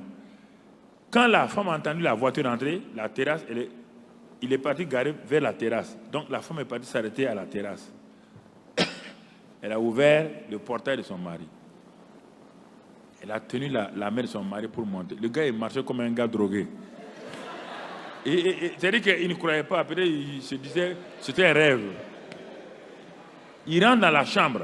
Il trouve la chambre, le drap est fait, tout est fait. C'est parfumé comme avant. Ces petits plats-là. Quand il a ouvert, il a regardé sa femme. Il dit, aujourd'hui, je sais que tu es chrétienne. C'est aujourd'hui seulement que je sais que tu es. Jusqu'à présent, je ne croyais pas à ça. Parce que chérie, moi aussi j'ai acheté une Bible, je lisais. Tout ce que je lisais là, quand toi tu fais le contraire. Moi, il dit, donc il y a quelqu'un qui ne va pas ici. Tu as vu? Au commencement était la parole. La parole a fait un miracle au mariage de Cana. La même parole fait un miracle dans le foyer. Textuellement. Les femmes, les maris, et ensuite les maris-femmes, il est dit 1 Corinthiens 7 que chaque mari est sa femme et que chaque femme est son mari. Et il est dit ensuite, dans ce passage-là, toujours pour rendre le mariage heureux, que le corps de la femme appartient à l'homme, le corps de la femme, du mari appartient à la femme. Combien de femmes rapidement préparent sans se coucher à la cuisine? Ou bien se couche dans le lit quand le mari vient, il touche un peu, je suis fatigué. Ton corps appartient à ton mari. Même si le gars là, même si chaque jour là, même si tu penses qu'il est obsédé, il faut prier pour que son obsession finisse. Sinon ton corps là lui appartient. Non. Il y a des hommes aussi, on dirait que ça ne va pas quoi. Il faut les délivrer. Il faut les délivrer. Il faut les délivrer. Il faut les délivrer. Il faut les délivrer. Donc tu vois, donc c'est la même chose pour les parents. Il dit parents, ne maltraitez, n'irritez pas les enfants. C'est que Éphésiens 6. Il dit enfants, attention, honorez vos pères pour que vous ayez longue vie. Tout ça, c'est la parole. Au commencement, c'était la parole. Voilà comment Dieu voulait la famille heureuse. Il n'y a pas autre chose. On dit non, il faut aller sur telle montagne prier. Tu n'as qu'à aller sur le mont, c'est pas moi, Kilimanjaro. Rien ne changera dans ta famille. La prière ne va pas changer un mari. Commence à agir comme ça et ajoute ça. Maintenant, comme j'ai dit, la prière là va arroser la parole. Tu sèmes la parole, la semence, et tu pries. Et ça va changer. Ça, c'est le premier élément. Tu m'entends? Prends tous ces passages, va lire. Et médite ça. Si tu es dans ce cas-là, il faut lire ça. Lis ça. C'est comme ça que beaucoup de femmes sont dans mon bureau. Ils sont allés appliquer et leur mari. Donc les gens ont changé et tout. Et le mari a commencé à me dire, parce que beaucoup de maris me connaissent en ville. Je dis, vraiment, nos femmes là te fatiguent. Hein? Parce que la manière elle a... Pasteur, tu as un problème. Hein? Il dit, il y a quoi? Il dit, ma femme là, tu es sûr? Mais c'est quand on a commencé à changer, à lui donner des conseils, que les maris ont dit, ah, on voit vraiment que vous enseignez. Parce que c'est l'enseignement qui donne la révélation. Bon, certaines, quand on commençait, on a eu des erreurs comme ça, elles venaient déballer la vie de leur mari dans le groupe de prière. La semaine prochaine, dans toute la ville, là où le mari passe, là, on dit, hey, tu fais comme ça, non? Tu es comme ça? Il dit, mais il y a quoi? Il dit, mais ta femme est partie au groupe de prière, elle a dit devant tout le monde que tu es un mari comme ça, de prier pour toi.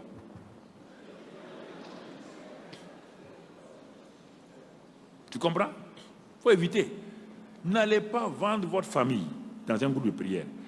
Tout sujet qui rentre dans un groupe de prière public, sachez que la personne entendra. Vous ne pouvez pas échapper à ça. La personne entendra et déformée. Toi, tu ne veux pas l'homme là. Toi, tu ne veux pas l'homme là. Il y a une femme qui est assise qui veut ton mari là. Il va aller déformer les paroles et tu vas entendre maintenant. Il y a une femme qui partait à un groupe de prière. Il prie, c'était une autre femme qui priait pour les femmes à 4h du matin. Prie pour les femmes à Ouara, c'était dans un quartier là. Priez pour les femmes, 4h du matin. Les femmes là se levaient, partaient faire un groupe. Et puis elles s'alignent. Et puis elles prophétisent sur chaque femme. Quand elles prophétisent. Un jour, elle est arrivée à une femme là, elle a prophétisé. Ah, je vois. Ton mari est infidèle, il sort ici, il fait cela. Ah, quand la femme est venue à la maison, son mari un peu, elle ne parle pas. Son mari dit, mais à quoi? Ah bon? Dieu t'a révélé que moi je suis infidèle. Il dit, oh oui. Très bien. Il dit, ok, il n'y a pas de problème. Il s'est tué. La semaine suivante, sa femme est partie à la prière. Quand la femme est partie, il s'est caché pour aller.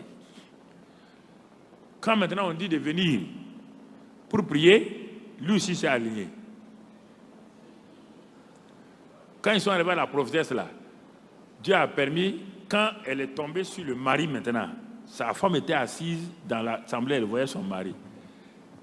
Et elle dit, je vois, ta femme est infidèle. La femme dit quoi?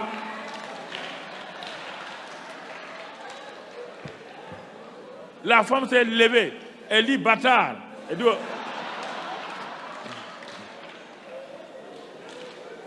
il y a eu bagarre.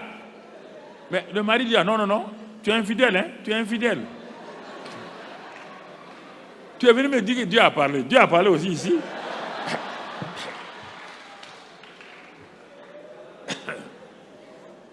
Oui. La parole, on dit d'aimer, on dit de faire. Maintenant, quand tu as sémé la parole, arrose avec la prière, la louange, l'action de grâce. Ça, c'est bon.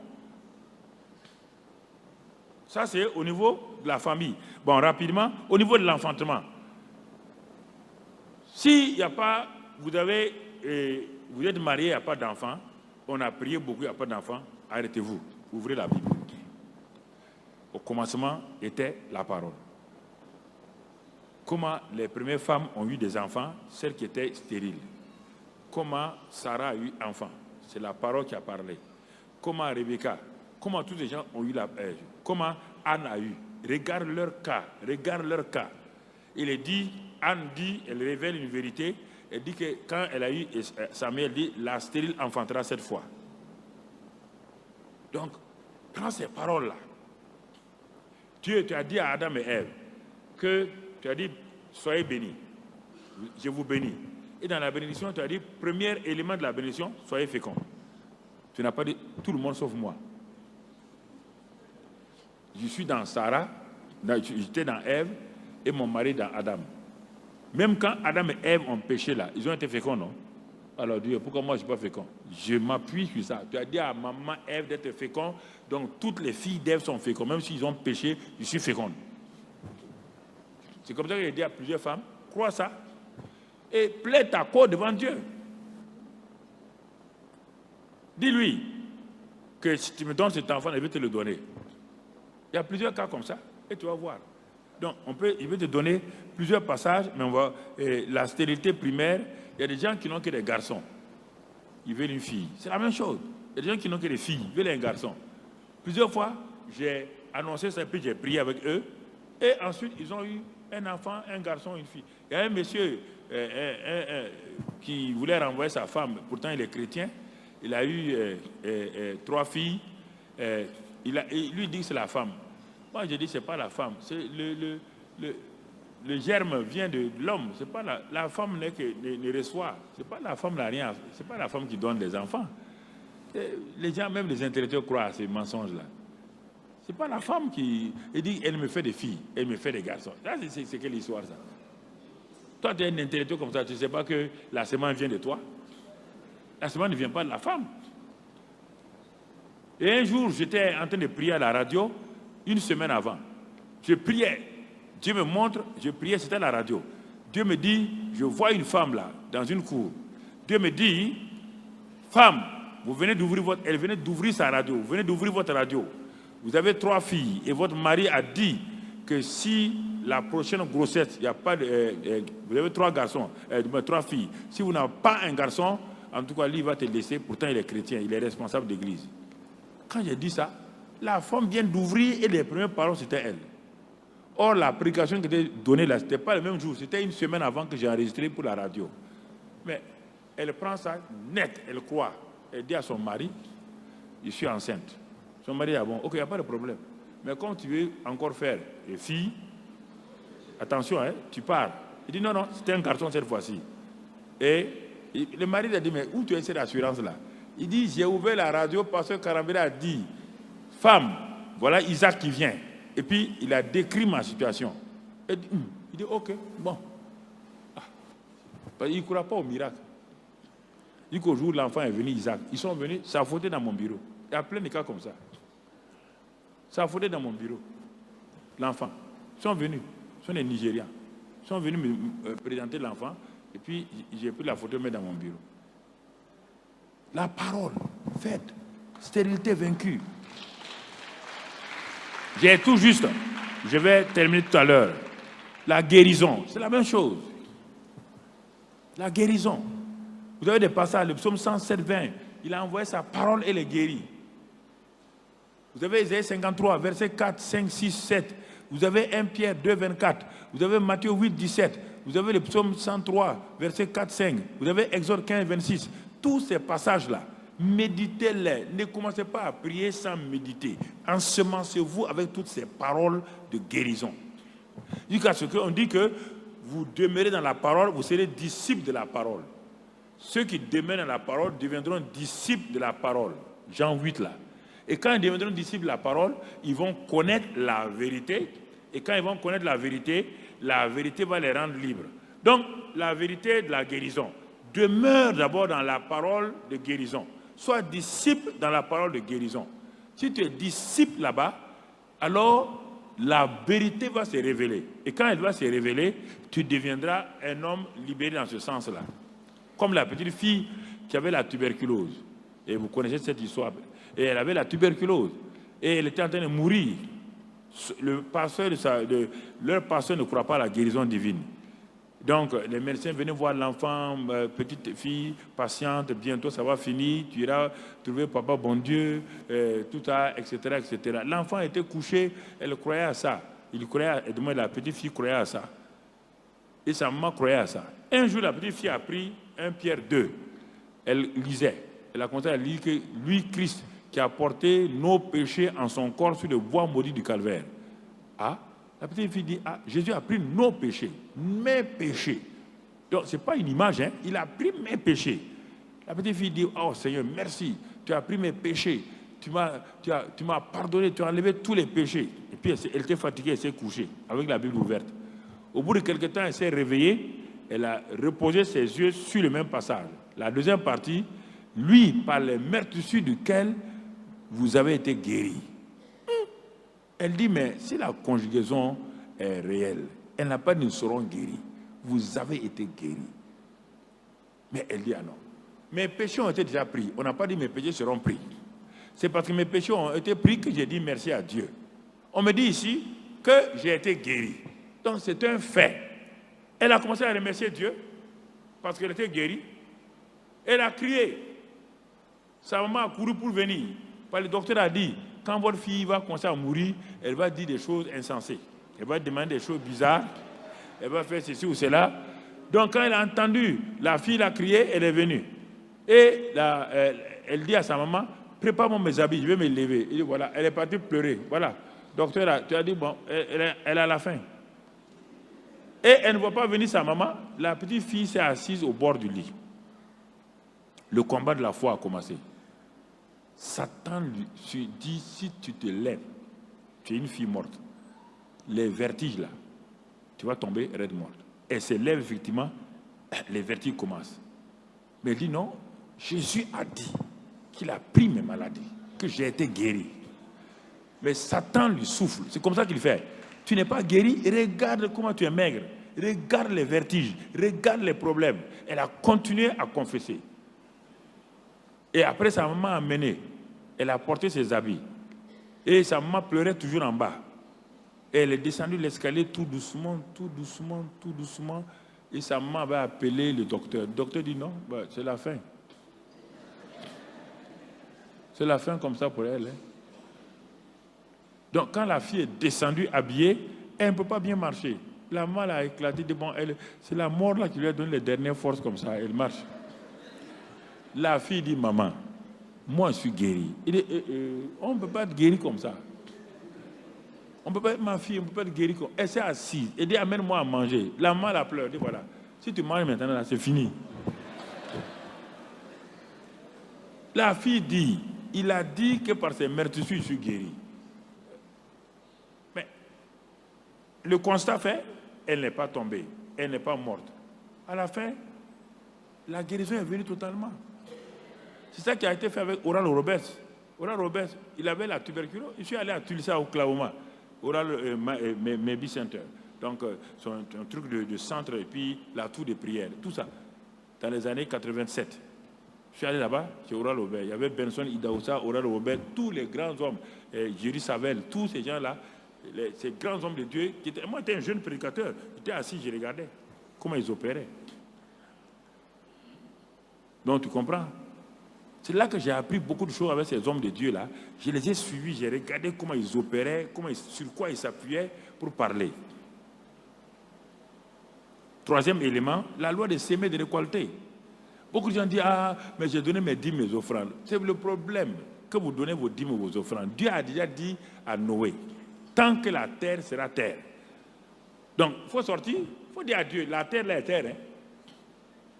Hein. Moi, je parle comme ça à Dieu. Tu as dit que tant que la terre sera terre, la loi de s'aimer et de récolter ne cessera pas. Il y aura la sécheresse, et du moins la saison sèche, il y aura la saison pluvieuse, il y aura la lune, il y aura tant. Dieu a dit ça dans Genèse 8, 22. Tu dis que tant qu'on va s'aimer, on va récolter dans tous les domaines. Si on sème l'amour, on récolte l'amour. Si on sème la haine, on va récolter la haine. Si on sème la semence financière, on va récolter. Tu ne peux pas mentir. Appuie-toi sur ça et regarde dans Genèse 28 le cas d'Isaac. Comment Dieu lui a dit de s'aimer dans la famine. Regarde son cas. Et ensuite, regarde 2 Corinthiens 9, 6. Dieu dit qu'il donne la semence au semeur. Regarde ça et crois ça. Regarde dans Marc 4, 26. Il dit quand on sème là, que tu veuilles ou pas, la loi de la sémence là va commencer à se manifester. Et tu vas récolter. Ce sont ces passages-là.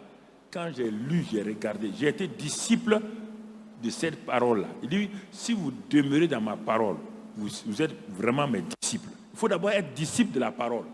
Quand tu es disciple de la parole, le disciple de la parole va avoir la révélation de la vérité. Parce que la parole est générale. Maintenant, de cette parole générale sort la vérité. Quelle vérité? La vérité concernant ton problème. Et quand tu la connaîtras, tout de suite là, c'est cette vérité expérimentée là qui te libère. Et ça m'a sorti totalement de l'esprit de pauvreté, de l'esprit de défaite. Et c'est en ce moment que j'ai commencé le ministère. C'est là que Dieu m'a dit, bon, tu as compris ça. Il dit, il y a un homme, je ne connaissais même pas cet homme-là. Il s'appelle Oral Roberts, il est aux États-Unis. Ça, c'était avant 87. Ça, c'était dans les années 80. Il dit, va prendre une enveloppe, va à la banque, à la BIB, où était Joël. Va prendre là-bas, va faire un échange de $100. $100 seulement, à l'époque, en 1980. C'était une grosse somme. Mais dans l'enveloppe, Il dit, mais je ne connais pas son adresse. Il dit, mais Oral Robert Ministry, tu le sais, Oklahoma, USA. Tout le monde le connaît. J'ai mis là-dedans. Je n'étais pas pasteur. Hein. Dieu m'avait donné tout ce que je devais faire. Mais il n'y a pas de financement. J'étais directeur commercial. J'ai mis dans l'enveloppe, j'ai envoyé. 3 mois plus tard, Oral Robert m'envoie un livre de Sid Feff, La sémence de foi. Il me dit, de l'Afrique, c'est rare que lui reçoive. Il dit, jeune homme, ouvrez au milieu de mon livre là. J'ai ouvert. Il dit, regarde, maintenant, mets tout ce que tu veux. J'ai mis Centre international d'évangélisation, mission intérieure africaine. J'ai mis ça. Il m'a dit, si j'ai fini ça, de signer, de mettre mon nom, de signer. Il dit, c'est le pacte sur la loi de sémence. En ce temps, il opérait comme cela. Quand j'ai mis ça, plus tard, quand je suis allé en 87, j'ai vu tout ce qu'il a fait. En 80, j'ai fait ça. En 87, j'étais là-bas. En 80, je n'étais pas là-bas. Et Dieu m'a dit, cette semence que tu viens de s'aimer là, tu viens de déclencher la plus grande loi de prospérité des choses que tu n'as jamais vues. Tout ton ministère va être basé sur ça. C'est pourquoi ne demande pas l'argent à quelqu'un, n'emprunte pas de l'argent, ne demande pas aux gens la chose. Je vais te montrer. Et tout ce qu'on a fait jusqu'à présent est basé sur ce tas que j'ai posé en 1980. Tu comprends? C'est pourquoi ma femme et moi, on ne joue pas sur s'aimer et récolter. On sème, on récolte. On sème, on récolte. Et quand je n'ai pas de semence, je dis à Dieu, tu as dit que tu donnes la semence au semeur. 2 Corinthiens 9. Tu donnes la semence au semeur. Donne-moi la semence. Donne-moi la semence et je prends une assiette et une enveloppe, je pose. Mais Dieu dit, fais attention. Quand je vais envoyer la semence, là, le voleur va venir. Hein. Il dit, bon Seigneur, cette semaine-là, je vais s'aimer. Chaque semaine, j'ai mes enveloppes. Chaque semaine, je n'attends pas d'avoir eu un salaire. Le salaire, là, c'est 10 000 offrandes. On enlève les 10 000 offrandes sur ça. La loi de s'aimer et de récolter, c'est différent des 10 000 offrandes. Les gens confondent les deux. C'est complètement différent. Quand Noé, Dieu a dit à Noé, il n'y avait pas de 10 000 offrandes. Montre-moi qui a fait. Abraham n'était pas né. Jacob n'était pas né. Isaac n'était pas né. Dieu a révélé ça. Donc, je pose l'enveloppe. Je dis, Seigneur, cette semaine-là, on est en train de construire le bâtiment. Cette semaine, je vais participer à la construction de l'église. Je vais participer. Je pose l'enveloppe. Mais Dieu crée des circonstances, l'argent vient. Quand l'argent vient, il y a des problèmes qui sont là. Dieu me dit, tu as dit semence, tu vas semer. Donc, je mets dans l'enveloppe. Sinon, tout de suite, il te présente des dépenses. Il te présente des problèmes. Et si tu prends sa donnée, c'est fini. Ça, dans 2 Corinthiens 9. Dis, celui qui fournit la semence donnera. Et il va faire quoi? Il va multiplier. Et depuis ce temps-là, ma femme et moi, on a obéi à ça. Et on voit comment Dieu agit. Et le dernier élément, mon frère, c'est l'autorité sur les esprits.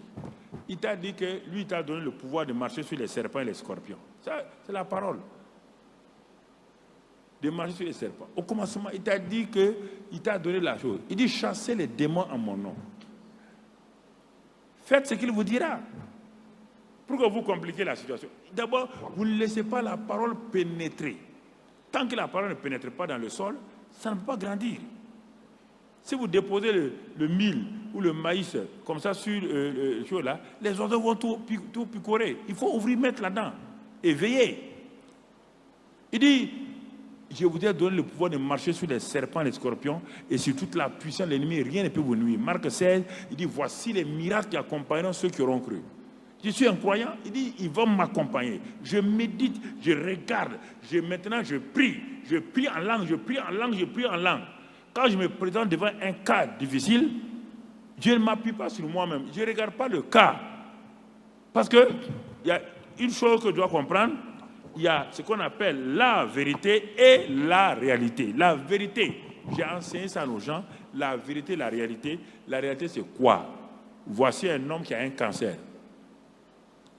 C'est là, c'est réel. Tu ne peux pas nier. La vérité, c'est quoi? C'est la parole. Elle est invisible, mais elle est supérieure. Elle contrôle. La vérité, c'est la loi de l'aérodynamique. La réalité, c'est la loi de la gravitation. Elle contrôle la Terre. Mais quand tu mets la loi de l'aérodynamique, elle monte. Elle contrôle la première loi.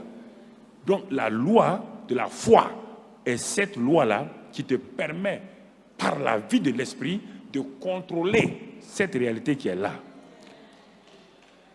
Et la réalité va se moquer de toi. Hein? Elle va te dire, mais tu es bête, non? Tu ne sens pas les douleurs, tu ne vois pas les vertiges, tu ne vois pas, tu es en train de tourner. La loi de la foi liée à la vérité te dira, il est écrit. Dieu a dit. C'est ça la seule chose. Il est écrit, Dieu a dit. Il est écrit, Dieu a dit. Quand tu fais ça, comme une peau de chagrin, la réalité va commencer à partir. Elle va commencer à partir. Commencer à partir. Et tu vas découvrir que la vérité là se met en place. Et quand elle se met en place, tu vas dire, mais où sont parties les réalités là? Les réalités sont toujours là. On les sent, on les voit. Les 5 sens sont liés aux réalités. La foi est liée à la vérité. Et quand il y a la foi, elle contrôle donc les 5 sens, elle contrôle la réalité. Et c'est ça que je dis à beaucoup de femmes. Ne regarde pas cette femme de 50 combien d'années qui a enfanté, et ces femmes-là qui ont eu des triplés parce qu'ils n'avaient rien. Et qu'est-ce qu'on a fait? On a mis en place un département uniquement pour ça. Des femmes qui n'enfantaient pas, on a mis en place, on les a enseignées. On a commencé à voir des femmes de plus de 50 ans accoucher. On a vu des femmes qui n'avaient pas triplé. On a vu beaucoup de choses comme ça. Parce qu'on priait pour eux comme ça. Mais quand on a mis ça en place, on les a enseignés sur ces vérités-là, la vérité et la réalité. On a vu les choses se multiplier. Mais mon chef est contre moi. Ça, c'est la réalité. Je n'ai pas de promotion. Ça, c'est la réalité. Tu as appliqué la vérité? C'est pas la prière de la foi sauvera le malade. Et s'il a commis des péchés, il sera pardonné.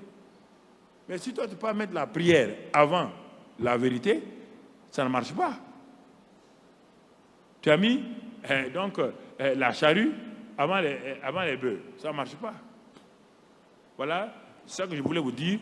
Et comme il y a de très bons orateurs, moi je voulais simplement implanter ces choses-là que vous gardez, c'est un plat à emporter à la maison et ensuite vous allez le faire vous-même.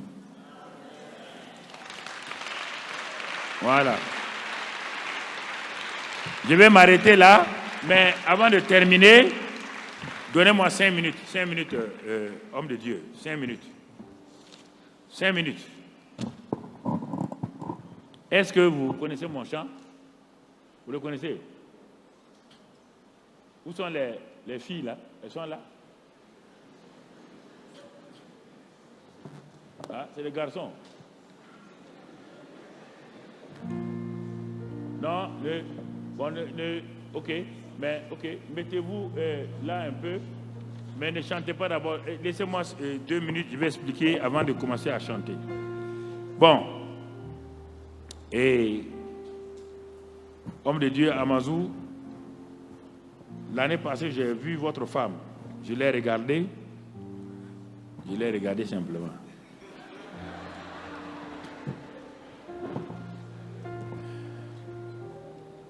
Et j'ai discerné en elle des choses, comme je suis passé l'année passée rapidement, je n'ai pas parlé. Cette année, je suis revenu. Hier, j'étais assise avec elle. Je lui ai dit quelque chose de ne pas vous dire. Que ce soir-là, je vais faire une prière spéciale pour vous, mais en particulier pour elle, parce que vous êtes le chef. Elle doit être liée à vous. Mais pourquoi je vais faire cette prière-là? Quand j'étais assis comme ça, elle était assise là. Dieu me donne la grâce de voir les choses dans la vie des gens, de voir un peu les choses auxquelles ils aspirent, mais qui n'arrivent pas à sortir. C'est comme quelqu'un qui semble être en grossesse, mais il n'arrive pas à enfanter. Et j'ai vu dans cette femme-là, cette grâce qu'elle a, mais qu'elle ne veut pas exprimer. Elle vous soutient, elle prie, elle est une femme fidèle et tout. Mais Dieu ne vous l'a pas donné pour être votre intercesseur pour tout. Dieu vous l'a donné à côté de vous. Et le Dieu qui vous a appelé sait qu'il ne va pas tout vous donner. Il a mis en elle des dons et une capacité spécifique qui, Lorsque ces choses-là vont être activées par la prière d'impartation que je vais faire maintenant avec ma femme, quand ça va se manifester, tu verras ton ministère aller dans une autre dimension.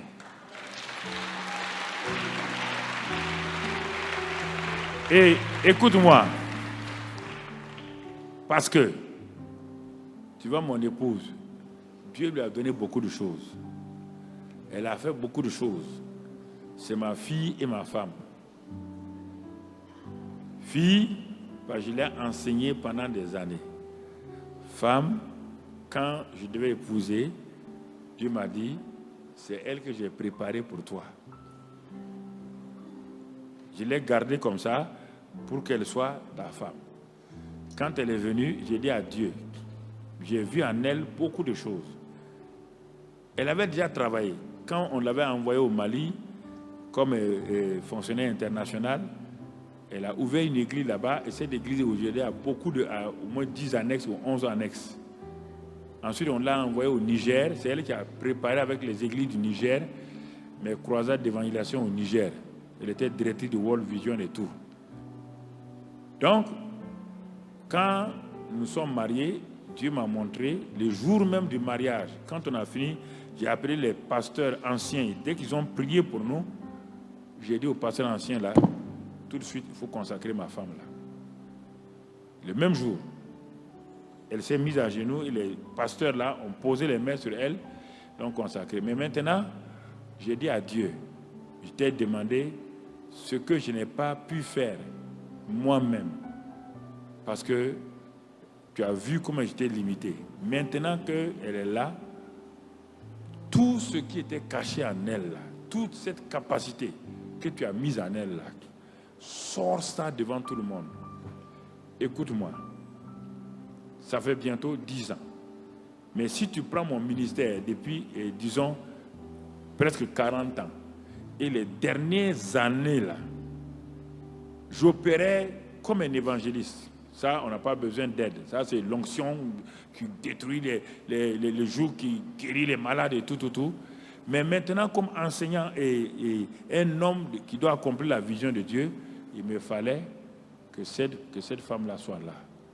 Mais si elle vient et que j'étouffe, sans le savoir, ce qu'elle a là, c'est moi qui souffre. Parce qu'il y a des choses qu'elle va me permettre, ce que j'ai là, de multiplier. Mais si ce n'est pas activé, ça ne se passera pas. Alors, quand j'ai découvert ça en elle, donc je l'ai poussé. Parfois, ce n'était pas chaud, je l'ai poussé pour qu'elle s'engage. Et c'est là que j'ai vu, aujourd'hui, le ministère a pris notre envergure. Les gens disent, on ne comprend pas le pasteur Karambiri, et malgré son âge, il avance. D'abord, écoute-moi. Malgré le fait qu'elle soit une grande intellectuelle et tout, écoute-moi. Son secret, c'est l'humilité. Attendez, quelle humilité? Il n'est pas dit qu'elle se baisse pour chose. Quand je viens, je prêche. Parfois, je prêchais 3 heures. 3 heures de temps. Quand je viens, j'ai mal aux pieds et tout. Quand je m'assois, elle s'assoit, elle vient prendre mes pieds, elle met l'eau fraîche, elle fait...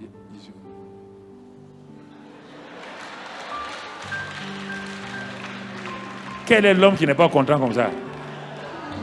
Elle rafraîchit mes pieds. Elle dit, Seigneur, merci. Oh, Dieu, merci. Mais c'est ça. Comme je tenais beaucoup les micros là, pendant des années, je tenais beaucoup les micros. Donc j'avais des mal, des maux du moins dans les épaules. Elle prend des choses, elle masse ça bien, elle me relaxe. Bon, c'est pas fini. Et Dieu a commencé, et c'est une intercesseuse. Moi, je disais que je priais. Dans mon temps, dans ma jeunesse, je priais, je jeûnais beaucoup. Quand elle est venue, il dit, wow, celle-là, ouais. Il dit, Seigneur, elle m'a dépassé. À 2h, 3h, elle est debout. Elle prie, elle jeûne. Il dit, Seigneur, merci. Merci maintenant. Moi, je ne prie plus, je ne jeûne plus comme ça. C'est elle. Tu comprends? Donc, les choses ont commencé à se manifester rapidement. Se manifester. Et même ceux, quand je l'avais établi comme pasteur, ceux qui m'ont critiqué, insulté, dit n'importe quoi là. Aujourd'hui, ils sont revenus en arrière des pasteurs Kanambiri, nous reconnaissons. Mais on ne comprenait pas pourquoi tu as fait ça là. On a vilipendé, toi, ta femme et tout, mais nous voyons que toutes nos femmes aspirent à ça. Nous voyons et que tu manifestais net. Quand je la mets sur la délivrance, net. Quand je mets sur l'intercession, tout ce que moi j'ai fait là, quand je la mets, c'est pourquoi cette église des 12 000 places qu'on va finir, on va inaugurer Dieu voulant en novembre, c'est elle la pasteur principale, c'est pas moi. Moi, je suis simplement le fondateur du centre d'évangélisation. J'ai fait un recul en arrière et avec nos 400 églises, j'ai mis les gens pasteurs principaux et elle est le pasteur principal de cette église. Elle a déjà une église de 8 000 personnes qu'elle dirige aujourd'hui avec des gens et tout autour. Donc tu comprends? C'est ça que j'ai vu avec celle-là là. J'ai dit à Mazoula, il n'a pas compris que Dieu lui a donné. Et il dit, il appelle reine, il appelle quoi. C'est pas reine. Laisse ce mot-là tomber, mon ami. Elle a une chose spéciale en elle. Il faut sortir ça. Sinon, tu vas aller, mais tout le temps, tu seras comme bloqué. Parce que c'est elle qui va activer ça. Donc, c'est pourquoi, en 2 minutes, on va prier. Mais on ne prie pas pour une femme seule. On prie parce que son mari est là. Et ce que Dieu te dit là, ma fille, je vais t'envoyer et tu vas faire, je vais te dire après ce que tu vas faire. Je vais t'envoyer les textes, tu vas comprendre ça, mais je vais faire l'imposition des mains avec ma femme. Parce que ce qui est caché en toi doit sortir.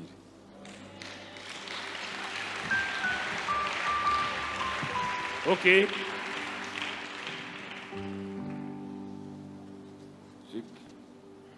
Il y a un tapis par là, on peut nous donner un tapis, quelque chose, voilà.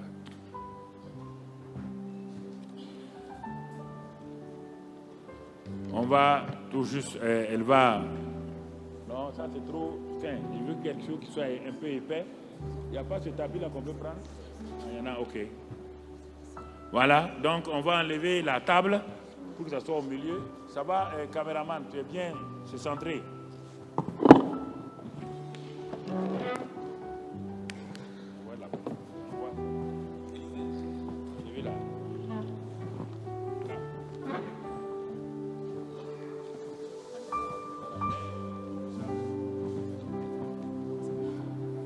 Vous tenez debout d'abord. Bishop, vous venez vous tenir à côté de votre femme. La maman vient ici.